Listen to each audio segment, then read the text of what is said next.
Good afternoon and most welcome to 1503 of the Heidegger series. I will read quite shortly of how can we signify being, Semiotics and Topological Self-Signification by Stephen M. Rosen. I will continue where we left off last time at page 268, and we've been talking about exteriority and the first dimension from Merleau-Ponty, and a quote here: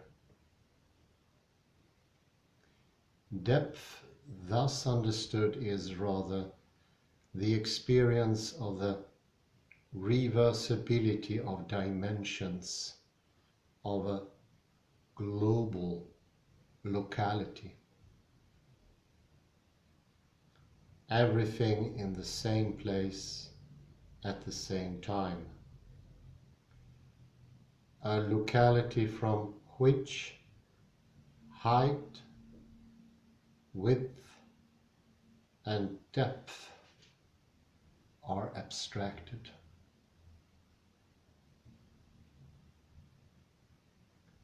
So the first true dimension is the one dimension before everyone, the first dimension, where all relationships and the orthogonal perpendicular dimensions are stemming.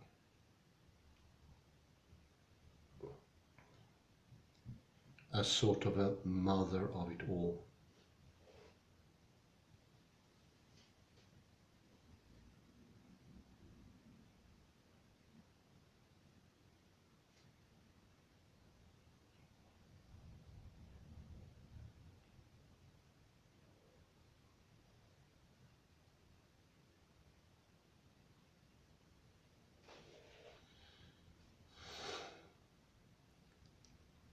Speaking in the same vein, Merleau-Ponty characterizes depth as a single dimensionality, a polymorphous being from which the Cartesian dimensions of linear extension derive,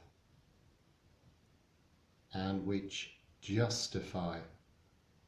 justifies all Cartesian dimensions without being fully expressed by any.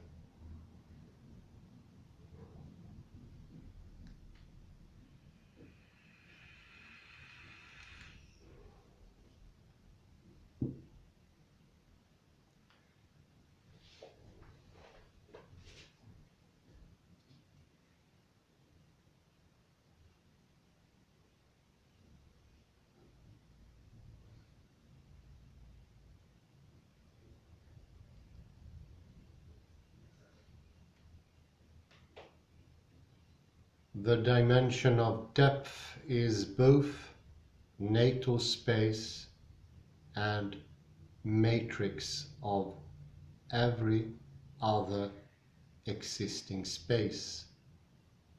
Very important.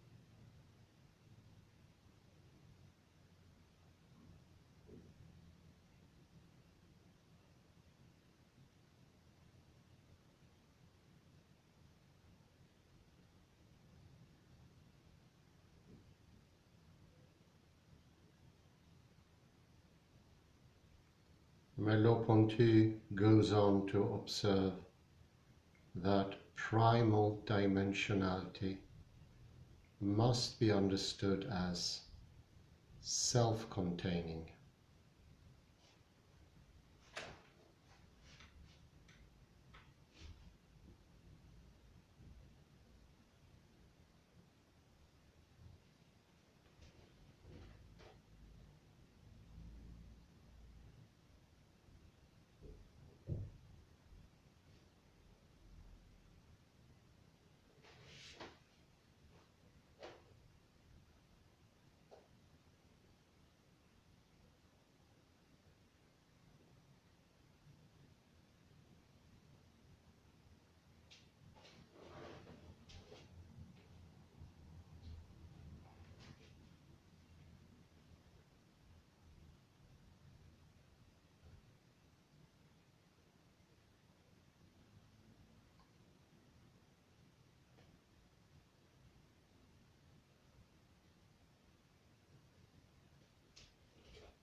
This is illustrated through a discussion of contemporary art and in particular the work of Paul Cézanne.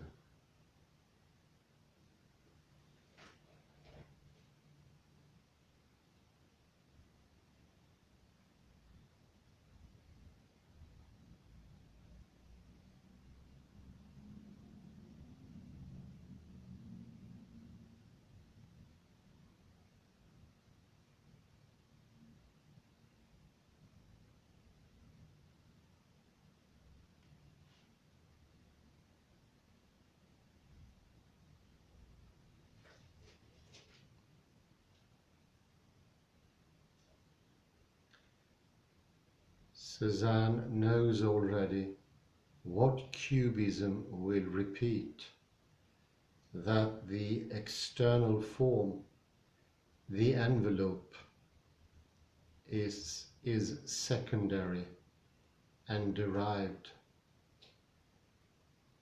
that it is not that which causes a thing to take form, that this shell of space must be shattered, this fruit ball broken.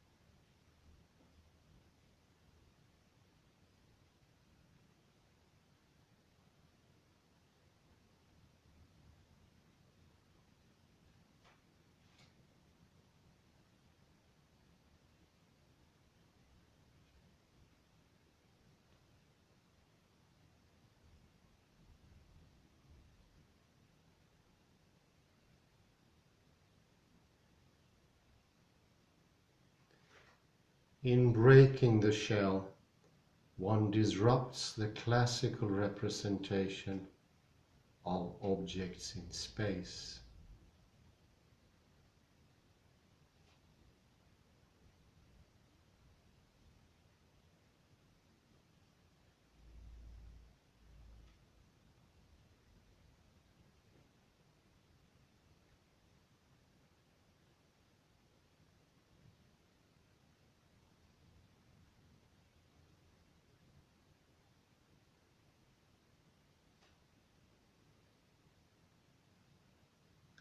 Merleau-Ponty asks,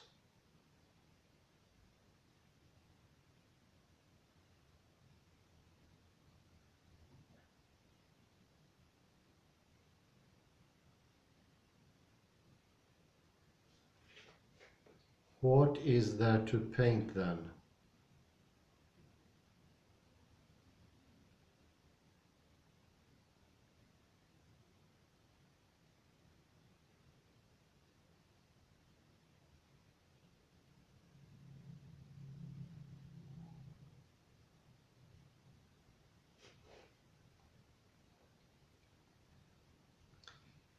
cubes, spheres, and cones.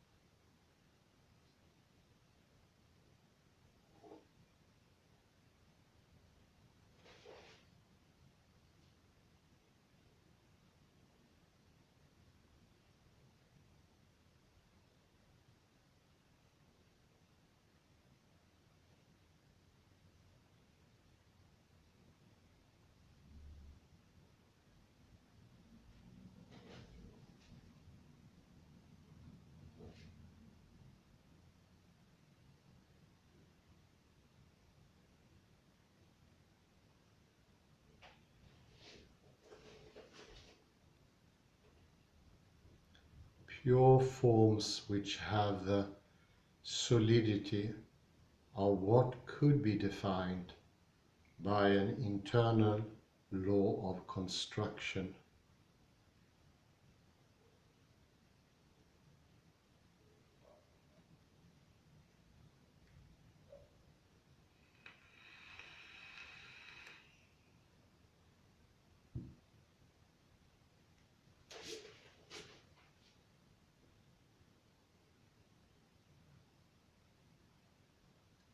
Cézanne made an experiment of this kind in his middle period.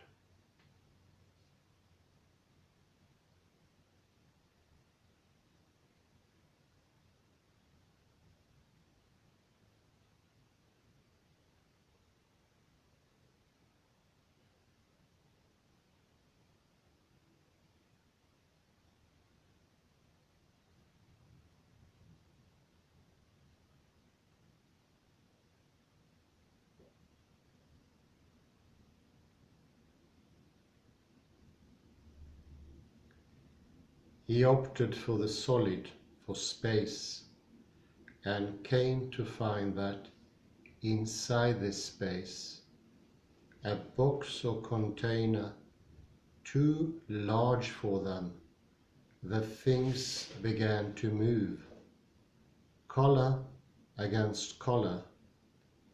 They began to modulate in instability.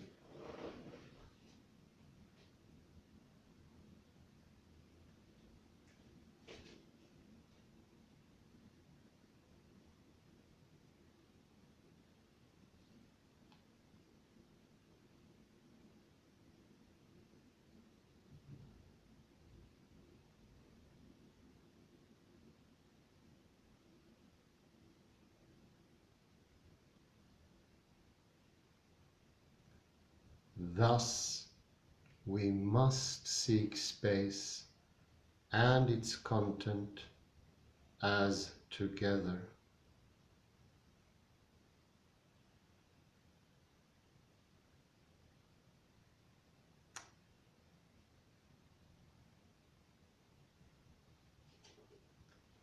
Very important point here.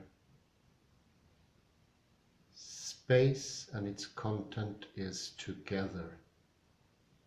No separation at the primal first dimension.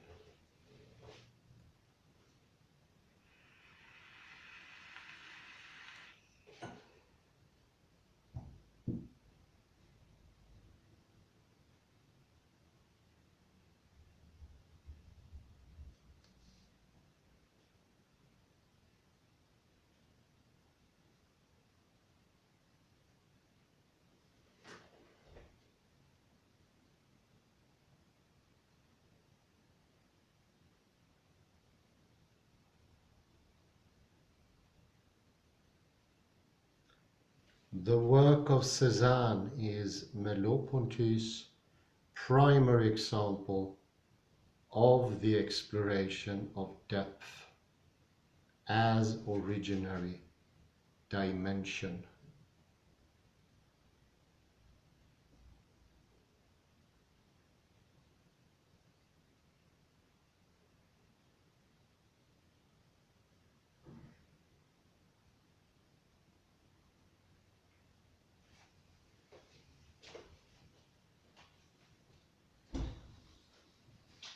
I end there, and do remember this to the next part, that the content and the space which the content is inhabiting comes together. No separation between space as an impotent, homogeneous, non-causing, ephemeral substance of a no kind, and external, superficial, placed locally objects. Instead, they all come together at exactly the same time.